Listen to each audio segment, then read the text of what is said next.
bisa berjalan, tidak berani berjalan kalau guru melintas di depan kita. Lalu kemudian tidak berani mengangkat kepala kalau guru ada di hadapan kita. Nah, beda dengan anak-anak sekarang, nyapa Ustaz, apa? Nah, seperti itu kan. Wah, apa kabar? Nah, ini sebenarnya itu masuk di bagian bab adab.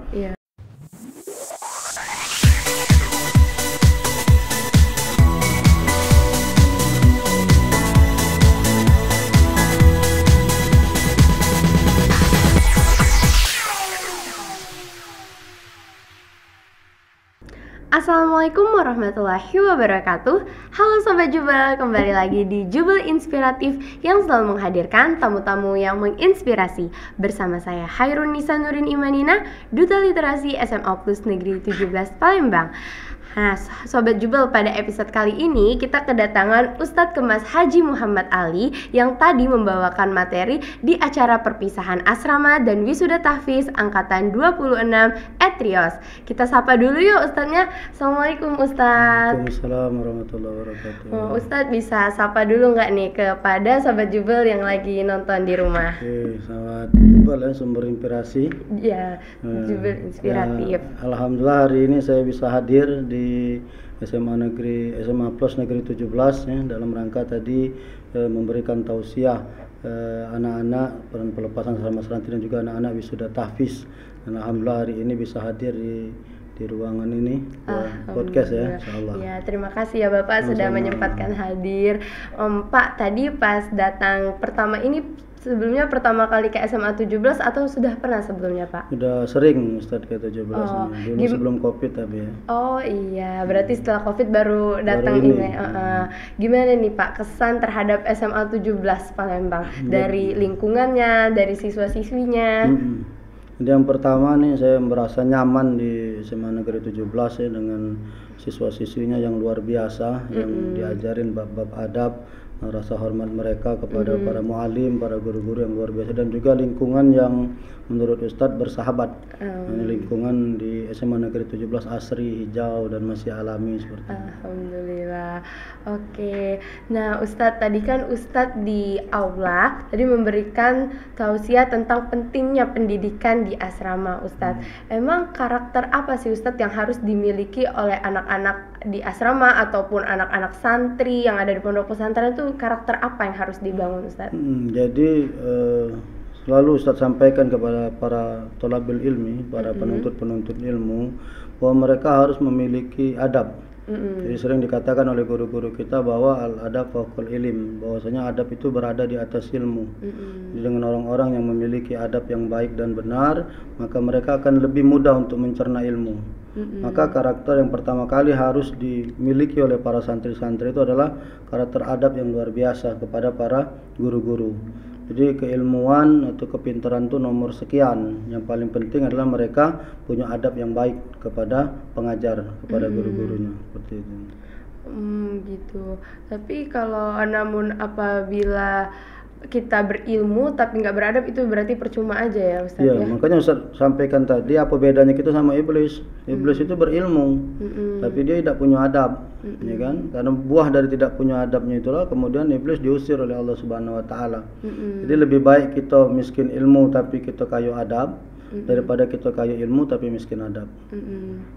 Biasanya pada usia remaja-remaja gini, apa sih Ustadz yang suka disepelekan anak-anak dalam adab, misalnya apa gitu, perilaku apa gitu yang suka disepelekan? Yang pertama kali dalam hal sapa menyapa. Jadi memang para santri, para siswa-siswi itu harus memiliki adab di dalam menyapa gurunya atau menyapa mualim. Kalau kami di pondok pesantren biasanya tidak bisa berjalan, tidak berani berjalan kalau guru melintas di depan kita. Lalu kemudian tidak berani mengangkat kepala kalau guru ada di hadapan kita.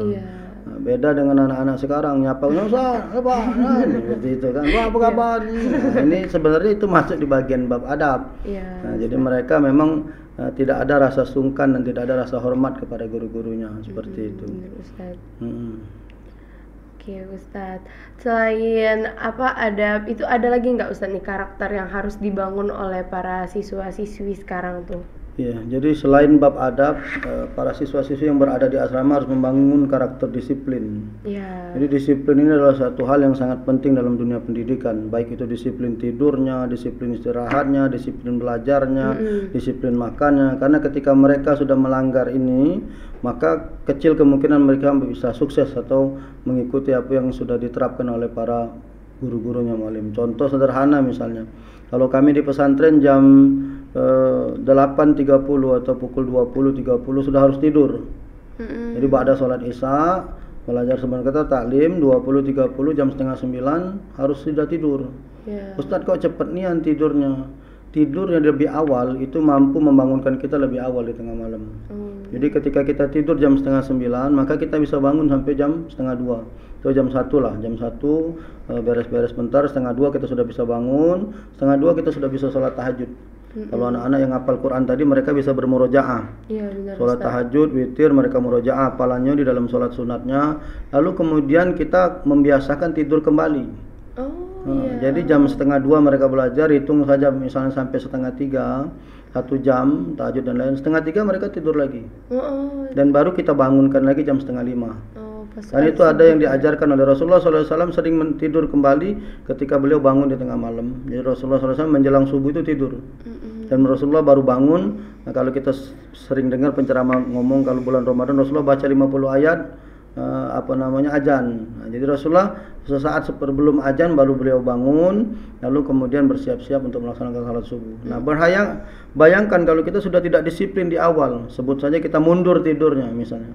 Kita harusnya setengah 9 tadi harusnya tidur, kita buat tidur jam setengah 11. Maka kita akan kesulitan untuk bisa bangun di tengah malam. Tapi kalau sudah bangunnya telat, mundur lagi tahajudnya, mundur lagi subuhnya, sampai ke belakang semuanya akan berantakan. Maka karakter disiplin ini harus dimiliki oleh seorang siswa atau seorang santri yang berada di asrama, selain tentang adab tadi. Jadi disiplin tuh nggak tentang tadi ya cuman disiplin makan, dalam hal agama juga dibutuhkan banget disiplin banget, bukan perlu lagi. Jadi memang Rasulullah SAW ini terkenal dengan disiplinnya. Jadi Rasulullah itu sangat berdisiplin. Maka Rasulullah SAW katakan, nah Rasulullah SAW an-nauma qabla isya wa hadasa ba'daha. Jadi kata Rasulullah SAW melarang kita untuk tidur sebelum isya dan ngobrol-ngobrol sesudahnya. Jadi kita ini dilarang ngobrol setelah isya itu, kecuali kita menuntut majelis ilmu dan lain sebagainya. Selagi tidak ada kerjaan, maka tidur itu lebih baik. Karena ketika tidur di awal waktu, kita bisa bangun di awal malam seperti itu. Jadi Rasulullah disiplin kapan beliau bangun, kapan beliau tidur, kapan beliau ini, semuanya dikerjakan dengan disiplin. Dan itu diajarkan di dalam sholat 5 waktu itu. Benar Ustaz. Terus selain tadi sudah dari adab, disiplin, ada lagi nggak nih Ustaz? Jadi selain bab adab, bab disiplin, kemudian yang perlu diperhatikan oleh para santri-santri yang tinggal di asrama itu kerajinan. Jadi mereka harus benar-benar memiliki semangat yang luar biasa untuk bisa mencapai semua apa yang ditargetkan. Percuma kita berdisiplin kalau kita tidak punya semangat. Kita punya adab tapi kita tidak punya semangat, maka semangat itu nomor 1. Jadi kita harus punya semangat, kemudian punya adab, lalu kemudian kita berdisiplin. Maka insya Allah mudah-mudahan kita akan sukses. Amin, amin. Nah Ustadz, gimana nih Ustadz? Bahkan kan kalau misalnya kalau di asrama di sini kan seminggu sekali tuh pulang, tapi ada juga pesantren tuh yang 6 bulan sekali pulang baru kan. Nah itu udah ditempa, udah bagus-bagus, udah teratur waktu dan ini, tapi pas sudah di luar dia kembali lagi membuat habitat baru lagi. Itu kayak mana, ada nggak tanggapan Ustadz atau pesan Ustadz nih? Ya, makanya tadi Ustadz sudah sampaikan dalam tausiah, kalau bisa ngomong sama ibu kepala sekolah dihapuskan pulangnya itu. Jangan ada pulang itu hari Jumat, itu merusak, nggak bakalan jadi. Nggak bakalan jadi, percayalah. Karena bayangkan mereka 4 berbanding 3 berarti 4 hari mereka di asrama, 3 hari mereka di rumah. Ya kan, kalau pulang Jumat, Sabtu, Ahad, Senin kan baru di sini lagi. Berarti 4 berbanding 3. Itu sangat sulit bagi para pengasuh asrama untuk bisa menerapkan apa yang diinginkan. Maka memang kalau kami dulu di pesantren, Ustadz cuma 1 tahun 1 kali pulangnya. Setiap bulan Ramadan. Itu sebenarnya pulang bukan libur, tapi menerapkan ilmu agama yang kita dapat selama di pesantren. Jadi kita terapkan selama bulan suci Ramadan. Mungkin kita ngisi kultum, sholat berjamaah, itu saja. Tapi kalau dia 1 pekan sudah 3 hari di rumah udah selesai. Di rumah dia bebas bisa pegang handphone dan lain sebagainya. Maka dari saya tanya tadi ada 320 siswa ya. Iya, betul, 320 siswa itu kan hanya 20% yang mereka diwisuda untuk bisa hafal Quran. Itu pun 1 sampai 15 juz. Maka akan kesulitan para pengajar ini, para muallim ini untuk menerapkan kurikulum yang diterapkan karena mereka separuhnya 40%-nya ada di luar, 60%-nya ada di asrama. Susah untuk membimbing yang seperti itu. Karena godaan kita ini luar biasa. Orang yang pulang setahun sekali aja bisa kacau hafalannya. Apalagi ini seminggu. Iya, apalagi yang rutin, sepekan ya. pulangnya 3 hari seperti Ya, itu. Maka kalau bisa diusulkan mungkin pulangnya itu yang dikurangi atau dibuat selama di asrama 1 tahun 2 kali atau 3 kali lah pulang, atau lebih bagusnya nggak usah pulang-pulang sampai nanti ketemu dengan Ramadan yang akan datang. Iya, betul Ustadz. Oke Ustadz, selain itu apa nih Ustadz tanggapan misalnya ini kan udah selesai nih asrama, ada nggak pesan Ustadz untuk Sobat Jubel yang lagi nonton, pesan udah di luar asrama, apa ada yang nonton nih udah keluar dari pesantren untuk selalu konsisten dalam menjaga. Jadi buat kawan-kawan sahabat Jubel ya, saya Ustadz ingin pesan mungkin yang baru saja tadi hari ini perpisahan yang sudah keluar asrama atau mungkin yang sudah lama sudah ada di asrama. Ingat satu pesan yang ingin Ustadz sampaikan bahwa al-istiqomah khairun min alfi karomah, bahwa istiqomah itu lebih hebat daripada 1000 karomah. Jadi buat kawan-kawan di luar, istiqomahlah terhadap apa yang pernah kalian dapatkan selama di asrama, selama kalian mendidik, selama kalian dibuat disiplin. Maka kedisiplinan yang kalian lakukan selama di asrama, maka wajib kalian lakukan di luar asrama. Walaupun mungkin godaannya jauh lebih besar di luar asrama dengan di dalam asrama. Kalau di dalam asrama kan boleh bawa handphone, nggak boleh? Nggak boleh, cuma boleh tapi laptop boleh dibawa. Laptop boleh, bawa handphone nggak boleh kan? Nggak boleh, Nah, berarti godaannya jauh lebih kecil karena inilah barang yang sangat menggoda kita ini. Jadi orang sekarang ini anak beranak kadang-kadang tidak ngobrol, masing-masing main HP. Kalau bapaknya main HP, emaknya main HP, anaknya main HP ya.